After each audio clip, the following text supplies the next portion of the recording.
Donc, autour de la table, Jérôme Mathis, salut Jérôme, prof de finance notamment à Dauphine. Erwan Tison, salut Erwan, directeur des études de l'Institut Sapiens, et Bénédicte Tilloy, salut Bénédicte.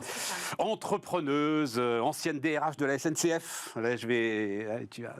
Mais j'ai une petite statistique pour toi. J'ai vu ça dans le bilan de l'Arcom sur la présence des femmes à la télé. Donc ça progresse en présence, mais pas en temps de parole. Tu vas adorer cette statistique. Donc les gars, hein, il ne faut pas qu'on... Voilà. Donc 44% de présence de femmes donc, dans les émissions de talk, hein, c'est ça, les talk shows à la télévision, mais seulement 36% de temps de parole. Parce qu'il y a du mansplaining peut-être.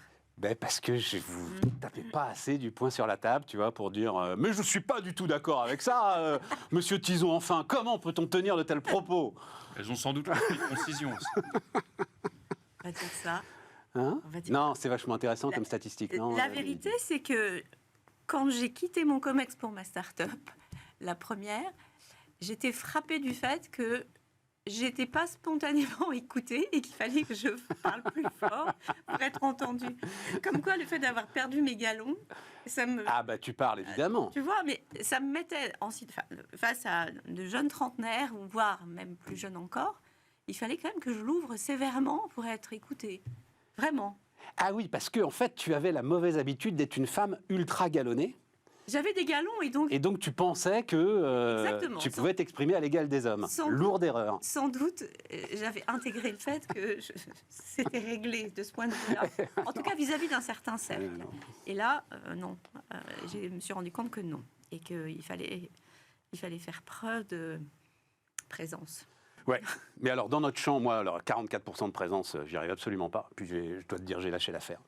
Je me suis beaucoup battu à l'époque où j'étais à BFM Business, mais super dur. J'ai vu que d'ailleurs ma chère Laure Closier là, avait lancé un appel aux femmes aussi sur BFM Business, où quand même là, bon, tu peux te dire que tu peux peut-être attirer davantage de chefs d'entreprise, de décideurs, d'expertes.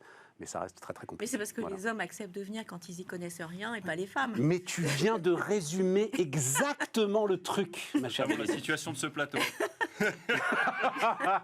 Non, c'est-à-dire que tu as un coup dur, tu as une annulation de dernière minute, un gars, tu trouves toujours un gars pour accepter, enfin pas toujours, mais assez souvent, un gars pour accepter de remplacer, effectivement. Au pied levé. Ouais, une femme c'est beaucoup plus compliqué à cause de ça, à cause de ça. C'est les bonnes élèves. Bon, vous parlez de la bourse sur cette chaîne, tout ce qui est finance, mais par exemple en économie, il y a des sous-champs. Par exemple, en économie du développement, il y a énormément de femmes. Je parle de milieu académique. Ouais. Mais c'est sûr que sur les questions de finance, boursières et tout, il y a plus d'hommes. Voilà. Alors on a montré hier une statistique, je ne pensais pas qu'on parlerait de allons-y. On a montré hier une statistique, tu regarderas ça ou je te l'enverrai si ça t'intéresse, c'est Schema Business School qui a fait ça, mais c'est assez biaisé, qui dit que en gros les boîtes du CAC 40 qui ont des femmes dans leur COMEX ont un résultat opérationnel. Je crois que c'est 48%, formidable Sybille qui nous remet le schéma, je crois que c'est 48% supérieur à celui des hommes. Mais, comme tu peux le voir là sur ce schéma, alors c'est compliqué à voir à la télévision, mais fais-moi confiance, c'est aussi les secteurs féminisés sont les secteurs qui ont de toute façon plus de marge. C'est le luxe, c'est la cosmétique, c'est des choses comme ça. Oui, et puis, alors que chez ArcelorMittal, c'est quand même un peu plus compliqué. Voilà. Il y a sans doute aussi un biais, c'est-à-dire que c'est pas tant les femmes que la diversité. C'est-à-dire de ne pas avoir des gens qui sont tous semblables dans une équipe. On sait que ça crée de la valeur quand les gens sont très différents les uns des autres. Ouais. Et donc le fait de féminiser les boards, en réalité, c'est introduire de la diversité dans les boards. Les retraites donc. Erwan, on en est où ? Là où quand on s'était vu en janvier, tu te rappelles, on s'était dit... on va détricoter, puis retricoter, puis rapiécer, puis amenuiser, puis raccourcir, et puis allonger, et puis c'est ce qui s'est passé. Moi, je suis au même moment que la réforme à point, je suis presque à la limite de te dire, je sais plus ce qu'il y a dans le texte. Voilà. C'est vrai ça. Je me suis fait la réflexion en préparant cette émission. Non, mais c'est catastrophique. Et Dieu sait que tu suis le truc. La retraite, c'est un sujet que tu maîtrises, quoi. Ça fait 3 ans que je travaille quasiment exclusivement sur ce sujet. 3 mois, en tout cas, je fais exclusivement que ça.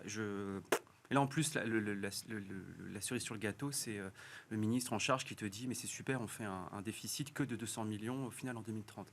Alors déjà, s'il arrive à faire une projection macroéconomique de l'ordre de 200 millions en 2030, il faut lui donner le prix Nobel, et puis les 5 qui viennent. Les 5 années qui viennent, et en plus qu'on se satisfasse d'une mesure qui au final soit à l'équilibre, alors que le premier argument, je parle de l'argument, le premier argument qui était donné justement, c'était faire des économies. Bah, tu les fais quand même, attends, même si tu as l'arrivée, mais il faut... Non, mais pas attends, c'était faire des économies, rappelle-toi, on fait des économies, on fait 18 milliards d'économies pour financer l'éducation et l'hôpital et la transition écologique. Donc là, tu les fais plus. Alors après, tu augmentes le PIB mécaniquement. Le seul truc qui reste intéressant, c'est l'effet horizon à 64 ans. Parce que mécaniquement, tu vas avoir une hausse du taux d'emploi qui va se situer au voisinage des portraits. Ouais. C'est tout ce qu'il y a d'important. Est-ce que ça vaut le coup de... Non, quand même, tu rééquilibres un peu le truc. Tu avais quand même une perspective de 12 à 13 milliards d'euros de déficit par an. Enfin, bon, si tu la ramènes à 200 millions... potentiellement... Déjà, tu la ramènes à 200 millions avec une productivité qui est évaluée à 1,1%. Ouais, et un taux de chômage à 4,5%. On sort une note dans les prochains jours sur la productivité. Depuis 2000, on fait 0,8 par an.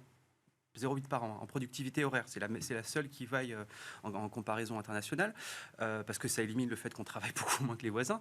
On est à 0,2 par an depuis 2016, on est à moins 0,9 depuis 2019. Et là, l'État, lui, on table sur plus 1 par an. 0,7 et 1,1, selon les deux scénarios qui au final se croisent. Parce que c'est ça. Donc tu m'expliques comment... Donc c'est pour ça que je te dis, si on arrive à savoir qu'on fait 200 millions en 2030, avec un taux de chômage à 4,5% et une productivité en gros comprise entre 0,7 et 1,1, moi je dis félicitations, bravo. Mais c'est pas du tout le cas, on n'y comprend plus rien. Cette réforme, elle va juste servir à enchérir les cabinets d'affaires sociales et les avocats qui justement y comprennent quelque chose pour essayer d'y voir un peu dans le maquis. Tu as créé de l'instabilité politique. Tu as créé justement de l'anxiété économique. Tu as créé quelque chose de social, à mon avis, qui est extrêmement bouillant, mais qui est encore latent et qui, du coup, va avoir une longue traîne. Tout ça, pourquoi ? Pour pas grand-chose, quoi. Mais du coup, l'avantage, si je peux être cynique, je termine là-dessus, l'avantage, c'est que 2027... tu ne pourras plus agir sur le levier âge de départ. Ça, à mon avis, ce sera fini, on sera vacciné, parce qu'on verra en plus que ça ne servira à rien, parce que ça s'accompagne de plein de mécanismes de compensation. Donc, tu seras obligé de mettre en place la capitalisation. Et donc, du coup, moi, je pense que c'est le seul avantage qu'il y a aujourd'hui, c'est qu'en fait, les gouvernants, alors peut-être que c'était fait sciemment, et dans ces cas, c'est un coup de génie politique à long terme, mais peut-être que du coup, là, c'est la dernière réforme des retraites, à mon avis, qui sera purement paramétrique. Entre le machiavélisme et la connerie. Exactement. Il faut mieux choisir la connerie parce qu'elle est beaucoup plus facile d'accès. Exactement. Mais c'est vrai, on a pu prononcer le mot capitalisation. Plus que ça, tu as eu... Je vous avais écrit ça sans que le sens de rotation de la Terre ne s'inverse. Et tu as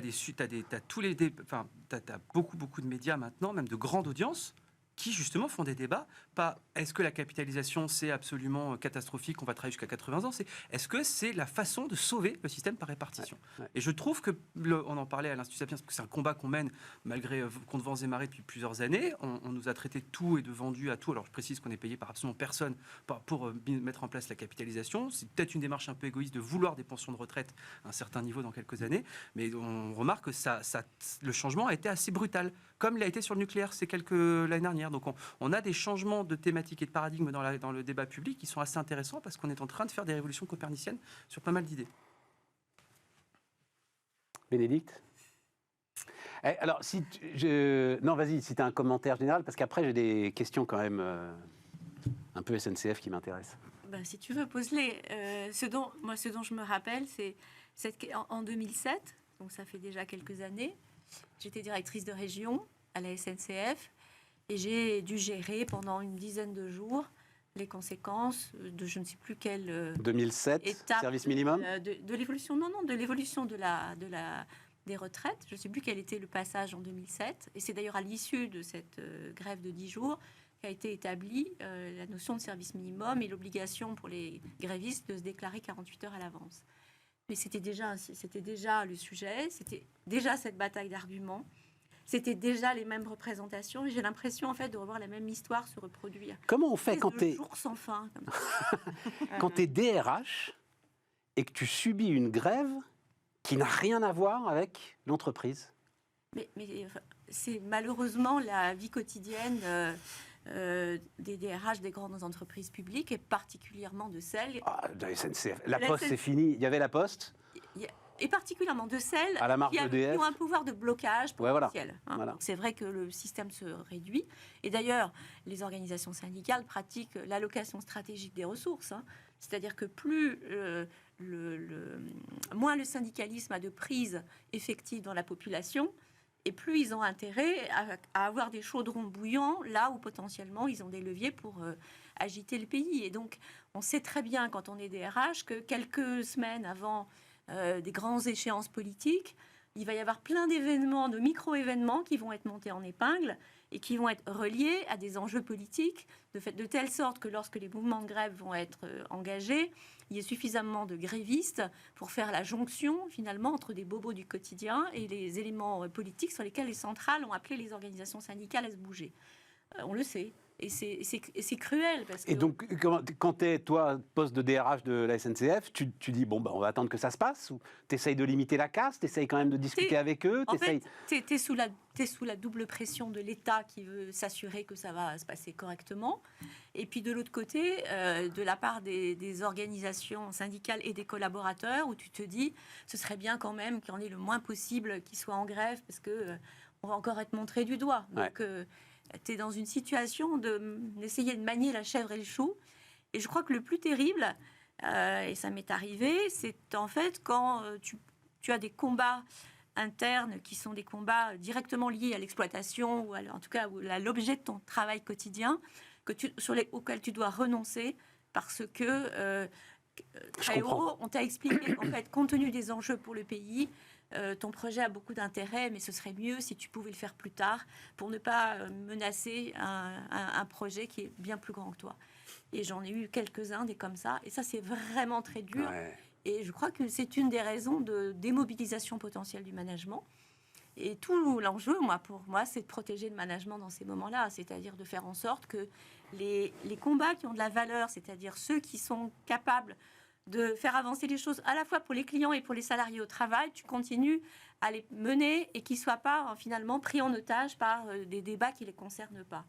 Et voilà, ça c'est la vie quotidienne des directeurs d'établissement de la SNCF. C'est l'occasion de leur rendre hommage parce que on les voit en fait finalement parfois, on les associe à la tête du dernier syndicaliste qui est venu exprimer quelque chose alors que personne ne se rend compte du fait que il a son travail, plus tout ça, et qu'il est souvent tôt le matin dans les chantiers, sur les voies, à faire en sorte que les collaborateurs, les collègues soient au boulot et que ça fasse et que les choses avancent.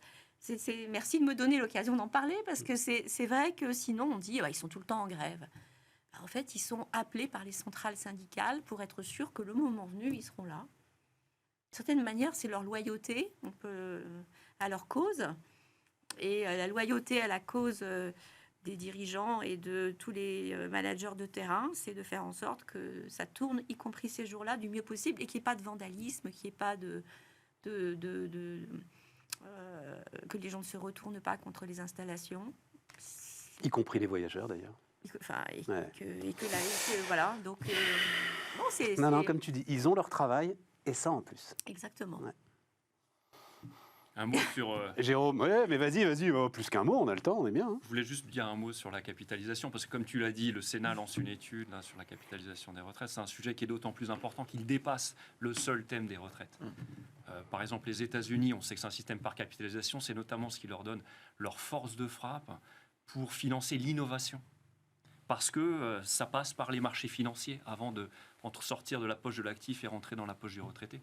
Et ça change complètement la donne de la société et de l'économie dans son ensemble. Alors, bien sûr, il faut faire attention, parce que comme on le sait, lors de la crise des subprimes, les fonds de pension américains ont perdu 40%. C'est énorme. Il y a des gens qui ont vu leur retraite fondre comme neige au soleil. Et puis, attention, si jamais on glisse doucement vers ce système-là, ou qu'on met une once, je dirais, de capitalisation dans notre système de retraite, à ne pas ouvrir la porte à la décision individuelle, parce qu'on sait qu'il y a une forte proportion de nos compatriotes qui prendraient de mauvaises décisions pour eux-mêmes, très clair. D'autant plus corrélé avec le niveau d'éducation qui veut avoir une vision court-termiste et qui ouvre la porte à la pauvreté quelque part. Donc il faudra quand même mettre des garde-fous si jamais on va vers ce chemin-là. Et puis aussi juste un mot de réflexion sur l'usine à gaz dont parlait Erwan. En fait, tu dis, plus personne n'y comprend plus rien. Il y a une usine à gaz. Je suis largué, moi aussi. J'ai décroché. Pareil. Notamment sur le fait de la pénibilité au travail, mais qui évolue, qui va évoluer. C'est difficile aujourd'hui de dire voilà comment on va considérer la pénibilité au travail pour tel individu pour les 40 prochaines années. Je donne un exemple concret. Les exosquelettes qui arrivent dans les ateliers ou là où il y a de la manutention. Quand on sait que 90% des maladies professionnelles sont liées à des traumatismes squeletto-musculaires, ou je ne sais pas comment on dit musculo-squelettique. Oui, c'est ça, musculo-squelettique. Bah, les exosquelettes vont tout changer. Donc aujourd'hui, on va décider pour les 40 prochaines années comment. Enfin voilà, c'est tout ça, on comprend. Je ne dis pas que le gouvernement fait n'importe quoi, parce que c'est aussi facile de tirer à boulet rouge, comme il est facile de tirer à boulet rouge sur les dirigeants de la SNCF lorsque les syndicats se mettent en grève. C'est facile, les gens qui sont aux commandes, ils ont quelque chose de très difficile. Mais on voit bien, c'est une usine à gaz, plus personne n'y comprend rien. Parce que tu parlais, le dernier, c'est quoi? C'est l'Institut des politiques publiques, la dernière note sur les carrières longues, où je suis tombé de ma chaise, où tu as, je vous ai peut-être noté ça d'ailleurs, je ne sais plus, tu as une sous-représentation des ouvriers donc, et des non-diplômés parmi les carrières longues. Donc en fait, tu dis la carrière longue, c'est le gars qui a commencé à transporter des sacs de ciment à 15 ans ou à 16 ans. Non, en fait, c'est l'étudiant qui a bossé pour payer ses études. Globalement, c'est ça Qui a fait un peu, tu es passé le BAFA et à 16 ans, tu commences à... Voilà, alors il faut un peu plus de trimestres quand même que simplement c'est ce que voulait le gars de LR là. Les polytechniques sont considérés, les polytechniciens sont considérés comme carrière longue. Parce qu'ils sont payés pendant leurs études. Ouais, ça c'est différent. Ouais, mais ça c'est différent. C'est parce que tu es dans l'armée, ça. Ils sont payés pendant leurs études, mais je crois que ça permet. En fait, vu qu'ils ont plus de 1 600 € en revenus justement potentiellement déclarables, c'est pour ça que les étudiants de l'IRA ne sont pas, parce qu'ils sont qu'à 1 500 d'ailleurs. C'est assez rigolo. Oui, mais dis donc, Polytechnique, tu rentres à Bac plus... Bac plus 2. Bac plus 2 Ah oui, tu commences à 19 ans. Ah oui, après une prépa. Ouais. D'accord. Sachant qu'il y en a certains qui ont passé le bac à 16 ans. Ouais, c'est vrai. D'accord. Je crois que ça compte. Ça compte pas de trimestre, il me semble pas. Bon. En fait, ils sont considérés comme... C'est marginal, hein, on parle de quelques dizaines de milliers de personnes, mais ils sont inclus dans le dispositif carrément. Mais ça, dans ce que tu disais, effectivement, ça, on pensait tous que c'était l'agriculteur ou le travailleur agricole qui a commencé à 15 ans à labourer des betteraves, et pas du tout, en fait. Mais en fait, ce qu'il y a, c'est que moi, je ne traite pas du tout le gouvernement de nul, hein, comme d'autres pourraient le faire. Mais je pense... Non, je sais, mais j'allais dans ton sens quand tu disais, il ne faut pas le faire. Moi, je pense qu'en fait, le problème, c'est que ça a été impréparé en fait. Moi je comprends pas pourquoi est-ce qu'après 3 ans de discussion en 2018 avec Delevoye, etc. sur la retraite, c'était pas du tout le même système, on est d'accord, mais t'as quand même fait bûcher des mecs, t'as quand même des gens dans les différents partis politiques qui ont lu des éléments de langage, des ministres qui se sont confrontés justement à la réalité des chiffres, qui ont compris certains mécanismes, etc. Et que là t'arrives avec des ministres qui des fois disent complètement l'inverse, ou alors même pire, un ministre, sans le citer, qui par 2 fois lui met 2 mèches, qui a donné un avantage fou à la CGT sur le travail des femmes et sur les 1 200 €. Moi, je trouve ça absolument incroyable, cette impréparation-là. Si tu avais depuis le début de dire, voilà un texte, on ne bouge pas sur ça, on ne bouge pas sur ça, on peut négocier là-dessus et on discute que de là-dessus, là, du coup, tu peux... Et on vous explique pourquoi est-ce qu'on fait ça. Pour l'horizon 64 ans, pour augmenter le taux d'emploi, pour augmenter le PIB. Voilà nos prévisions, voilà à 5, 10 ou 15 ans. Enfin, moi, j'ai une théorie là-dessus, Michael Zemmour, qui est un très bon économiste. Sur les 1 200 €. C'est pas mon bord politique. Il a, en 10 minutes, il a flingué la réforme. Totalement. Donc c'est qu'elle n'était pas prête. Ouais. Mais j'ai une théorie là-dessus. Alors pardon à ceux qui écoutent régulièrement parce que je vais les saouler. Parce que je pense que notre président de la République, en fait, il se regarde être président de la République. Et donc finalement, son sujet, c'est pas la réforme des retraites. Son sujet, c'est je réforme. Bah ouais. De la même manière que tu te souviens de ces photos un week-end où il faisait la guerre en Ukraine. Son sujet, c'est je fais la guerre en Ukraine. Et tu peux comme ça changer de pied sur un sujet comme la guerre en Ukraine et sur la position à avoir vis-à-vis de la Russie en quelques semaines. Parce qu'en fait, ton sujet, c'est pas la guerre en Ukraine. Ton sujet, c'est je suis président, je fais la guerre. C'est bien. Ton sujet. Non, mais tu comprends ce que je veux dire. Il est. Enfin, pardon de le dire comme ça. Moi, vraiment, j'y réfléchis parce que c'est la même chose. Il est dans une série télé. Il est dans West Wing. Et il joue des épisodes, tu vois. Il a joué l'épisode guerre. Là, il joue l'épisode réforme. Il nous joue d'autres épisodes. La tournure que ça prend, c'est plutôt The Office. Oui, si tu veux. Comment est-ce que tu peux changer de pied sur le nucléaire en 18 mois, entre la fermeture de Fessenheim et le discours de Belfort, il y a 18 mois? Comment est-ce que tu peux changer de pied à une telle vitesse sur un sujet pareil si tu n'es pas dans quelque chose qui ne relève pas de la conviction, mais relève D'une aventure personnelle, voilà. Bon, c'est une théorie qui vaut ce qu'elle vaut. On a tout dit. CDI senior, je sais pas. Oui, vas-y, Jérôme, ça t'intéresse. C'est pas grand-chose. Hein. Le seul truc important, oui, mais c'est que c'est en fait un contrat de chantier. C'est ça qui est pas mal. C'est-à-dire c'est un CDI limité dans le temps jusqu'à ce que tu arrives à 64 ans. Voilà. Après, les baisses de charges, elles sont vraiment très très limitées. Ouais, elles sont limitées, mais il y a quelque chose de théorique. C'est-à-dire que jusqu'à présent, la baisse des charges ne prévalait que sur le niveau de salaire. Ouais. Pourquoi ? Parce qu'il y avait un goulet d'étranglement en termes de chômage autour du SMIC. Donc tous les revenus qui étaient autour du SMIC, de 1 jusqu'à 2,5 fois le SMIC, c'était partiellement exonéré. Voilà, exonéré. Et puis maintenant aussi, on met sur le devant de la scène quelque chose qui existe depuis longtemps, mais c'est aujourd'hui qu'on en parle le plus, le fait qu'il y ait aussi un goulet d'étranglement autour de l'âge de 60 ans. Et donc l'idée, c'est de ne plus uniquement tenir compte pour les exonérations du niveau de revenu, mais aussi de l'âge. Ce serait quelque chose de nouveau. Alors théoriquement, pourquoi pas ? Ah oui, vu comme ça, c'est une rupture. Donc effectivement, j'avais pas. Ah oui, c'est une rupture. Alors à titre personnel, bon, tu me demandes pas, mais je te donne mon avis. À titre personnel, je suis contre une baisse des recettes pour financer notre système de protection sociale. C'est-à-dire, dit autrement, pourquoi pas exonérer, mais dans ce cas-là, il faut compenser, aller chercher l'argent ailleurs. Et je pense qu'il ne faut surtout pas reporter ça sur les autres actifs, et qu'au contraire, moi, j'invite plutôt à augmenter la CSG sur les plus fortes retraites. Parce que je trouve que, encore une fois, j'ai déjà donné mon point de vue ici, moi, je préfère la réforme au statu quo, mais cette réforme, je la trouve profondément injuste parce que je trouve qu'on ne met pas suffisamment à contribution les retraités, notamment les fortes pensions. Ça, notre trentenaire Erwan... Il est d'accord ou pas d'accord ? À fond, tu penses, le taux de remplacement, tu nous redonnes le taux de remplacement, entre moi là, qui ai 58 ans et toi qui en a 30, c'est divisé par 2 pratiquement. Hein. En fait, il y a plusieurs choses. Le taux de remplacement, effectivement, il va diminuer de 30% moi par rapport à toi. Voilà, c'est ça. L'important, c'est le taux de récupération. Toi, tu vas récupérer 200% de ce que tu as cotisé, je vais récupérer 95%. Donc, oui. C'est spectaculaire. Ouais, moi je suis d'accord. Enfin, 200% si je passe pas sous un camion le lendemain de ma théorique. retraite. Hein, voilà. Toi, Stéphane, représentant de ta cohorte.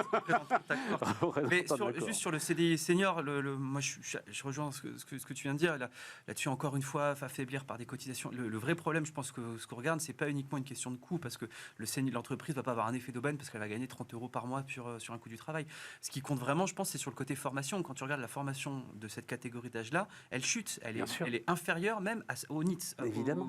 Donc tant que tu n'auras pas résolu ce problème-là, de former justement tout au long de la vie et pas s'arrêter à 45 ans, parce que la plupart du temps, même les OPCO te disent à 45 ans, moi je finance plus, vous êtes presque proche de la retraite, et tu t'auras beau faire toutes les diminutions de charges que tu veux, tu n'arriveras pas justement à augmenter l'employabilité de cette catégorie. Ouais, mais ça, Erwan, je crois qu'avec Bénédicte, on va être d'accord, les deux vieux autour de cette table, ça va changer obligatoirement et mécaniquement. C'est-à-dire, cette absence de formation, je pense que c'est de notre faute. Moi, je peux te dire à titre personnel, tu m'aurais demandé il y a 1 an ou 2 ans, par exemple, de m'occuper de TikTok, tu vois. C'est un peu ça, la formation, essayer de voir ce qui bouge. Non, mais j'en sais rien, tu vois, essayer de voir ce qui bouge et tout. C'est bon, laisse tomber, de toute façon, j'en vois le bout. À partir du moment où, l'horizon se décale, on va forcément transformer la façon de gérer nos carrières. Bénédicte ? Oui, je suis d'accord avec ça. D'abord, apprendre tout au long de sa vie, c'est le seul moyen, tout le monde l'a dit, de se préparer à des évolutions qui sont de plus en plus rapides. Donc, ChatGPT, qui l'aurait cru, donc de toute façon, faut bien l'apprendre. Le fait de savoir qu'on va encore travailler, ça donne envie d'apprendre. Et puis de toute façon, apprendre, c'est le seul moyen de ne pas vieillir. Donc, oh là là, comme c'est beau. Non, mais c'est vrai. Voilà. Qu'est-ce que je te dis de plus ? En fait, t'as pas fait tes 36% de temps de parole. Non, mais j'ai tout à fait l'occasion de le faire. Ne t'inquiète pas. Tu vas m'en donner d'autres opportunités. Bon, d'accord. Alors, on va marquer une pause et on va repartir sur les nouvelles opportunités.